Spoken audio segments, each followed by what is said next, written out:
আর CPIM কে পশ্চিমবঙ্গ থেকে শেষ করে বিজেপির রাস্তা করে দেওয়ার জন্য মাওবাদীদের ভাড়াটে সেনা হিসেবে ব্যবহার করে তৃণমূল কংগ্রেস, আরএসএস সমস্ত প্রতিক্রিয়ার শক্তি, দেশি বিদেশি পুঁজিপতি এবং তাদের বাহিনীর হাতে যারা নৃশংসভাবে খুন হয়েছেন। এখানে কমরেড শালকু সোরেনের মা আছেন, চিতামণি সোরেন, সেই সহ প্রায় 450 শহীদ আমাদের বাঁকুড়া, পুরুলিয়া, ঝাড়গ্রাম, পূর্ব মেদিনীপুর, পশ্চিম মেদিনীপুরে। আর তাদের সবাইকে আমি স্মরণ করছি, শ্রদ্ধা জানাচ্ছি। যারা পরিবার থেকে এসছেন, শহীদ পরিবার থেকে, তাদের সবাইকে লাল সালাম জানাচ্ছি। আর তাদের সবার হয়ে সবাইকে জনে জনে দিতে পারবো না, তাদেরকে ফুল আমাদের কমরেডরা পৌঁছে দেবেন।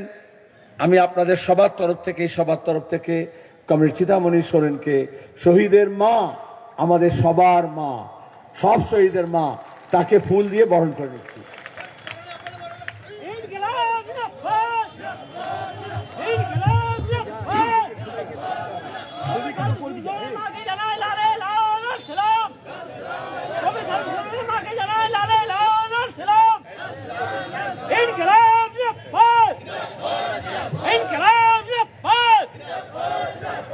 আমি অনুরোধ করব আপনাদের উদ্দেশ্যে যদি তিনি একটা শব্দ বলেন।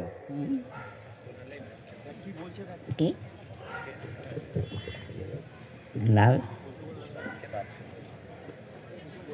সবাইকে লাল করে, ঠিক আছে, সবাইকে লাল করে। শরীর ভালো নেই, বয়সে ভারে নুচ্ছ, তারপরে উনি সবাইকে লাল সালাম জানালেন। তাকে আমাদের লাল সালাম।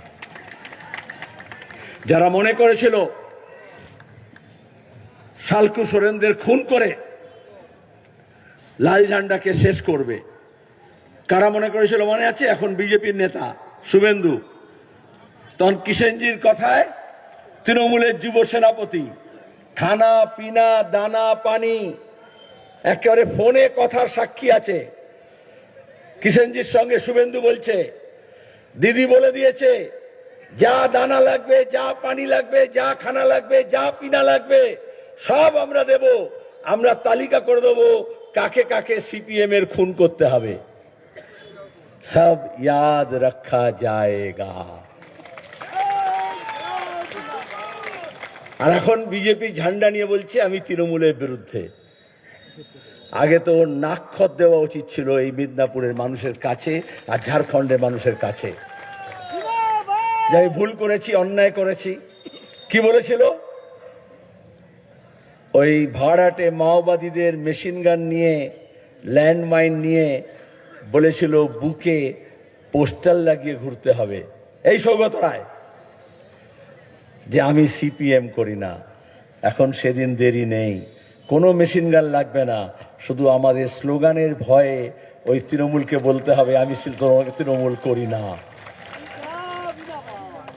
আর শুভেন্দু বলেছিল কোন লাল ঝান্ডা কেন? তখন তৃণমূলের ঝান্ডা হাতে ছিল, মনে আছে? আর তখন তৃণমূলের ঝান্ডায় মাঝখানে মমতার মুখ থাকতো। এখন থাকে না, এখন তো ঘাস ফুল থাকে। যারা পুরনো আছে তারা মনে রাখবেন, আগে তৃণমূলের ঝান্ডায় মাঝখানে একটা মমতার মুখ থাকতো। এখন মমতার মুখ থাকে না। কেন থাকে না জানেন? কারণ মমতা দেখলো ওই ঝান্ডাকে শুভেন্দু গুটিয়ে আর গিয়ে ওই অমিত শাহের পেছন মুছতে চলে গেছে। তো মমতা দেখলো আমার মুখের এরকম অবস্থা, তখন থেকে বলল আর কোনো ঝান্ডায় আমার মুখ থাকবে না। আমরা বলছি শুধু ঝান্ডায় মুখ থাকবে না তা নয়, গোটা পশ্চিমবঙ্গে ওই পিসিআর ভাইপোর মুখ কেউ দেখতে চায় না। লুটের রাজত্ব হয়েছে। আমাদের কৃষি, আমাদের কৃষি পণ্য, আমাদের কৃষি জমি, আমাদের কৃষকের অধিকার, আমাদের ক্ষেত মজুরের কাজ, দিন মজুরের কাজ, 100 দিনের কাজ, তার টাকা, আমাদের কল কারখানা, আমাদের বেকার ছেলে মেয়েদের কাজের সুযোগ, আমাদের বন জঙ্গল গাছপালা, নদী নালা, এই সব লুট হচ্ছে।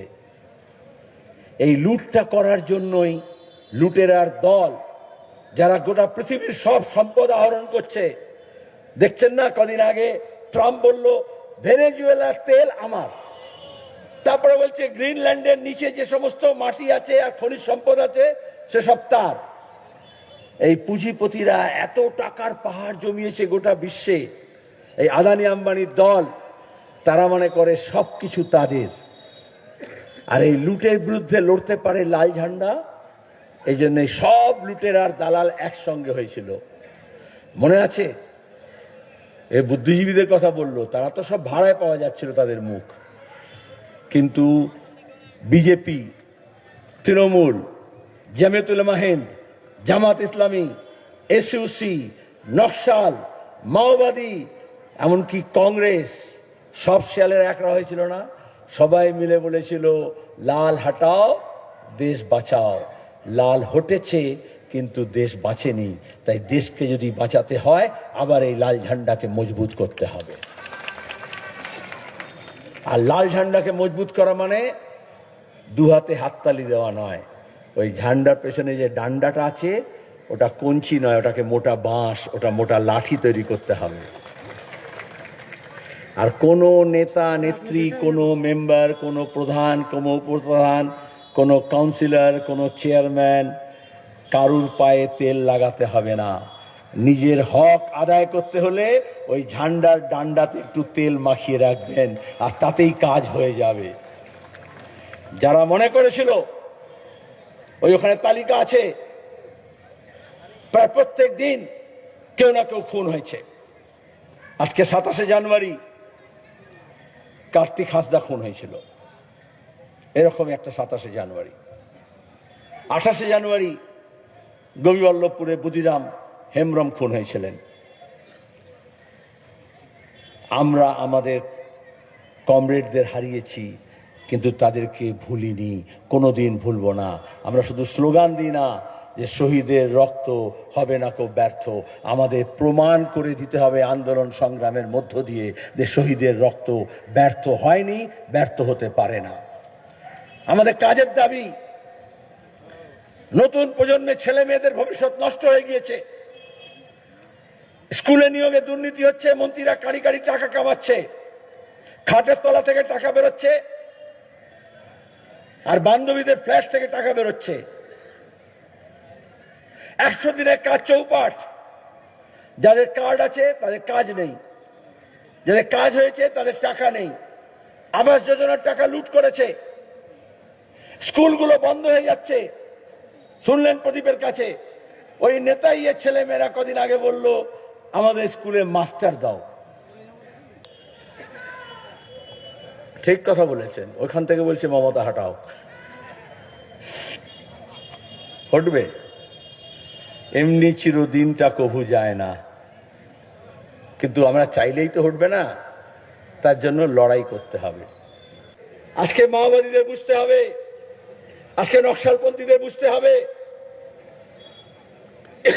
সিপিআইএম কে খুন করে কার লাভ। যদি কোনো গোয়েন্দা গল্প পড়েন, সিনেমা দেখেন, খুন হলে তদন্ত করতে হয় যে খুনের পরে কার লাভ হলো। তাহলে সালকুশলেনরা খুন হওয়ার পরে কার লাভ হলো, কার ক্ষতি হলো? মানুষের লাভ হলো? এই লালগড়ের মানুষের লাভ হলো না লুটেরাদের রাজ হলো? এই জন্য আমরা তদন্ত করতে বলছি। আমরা সব তথ্য এক কাট্টা করছি। যারা মনে করেছে সব ফাইল বন্ধ হয়ে যাবে, এই সব ফাইল আমরা নতুন করে খুলব। এই হাইকোর্টে আবার নতুন করে মামলা হবে, কোনো কিছু বাদ যায় না। আর আমরা বামপন্থীরা এটা বলি না এখানে যা যা হয়েছে হয়েছে, ওই পরে বেহেশতে গিয়ে বা জাহান্নামে গিয়ে বা স্বর্গে গিয়ে বিচার হবে। আমরা বলি এখানে যে অপরাধ করেছো এই মাটিতেই বিচার হবে, এই জন্মেই বিচার হবে।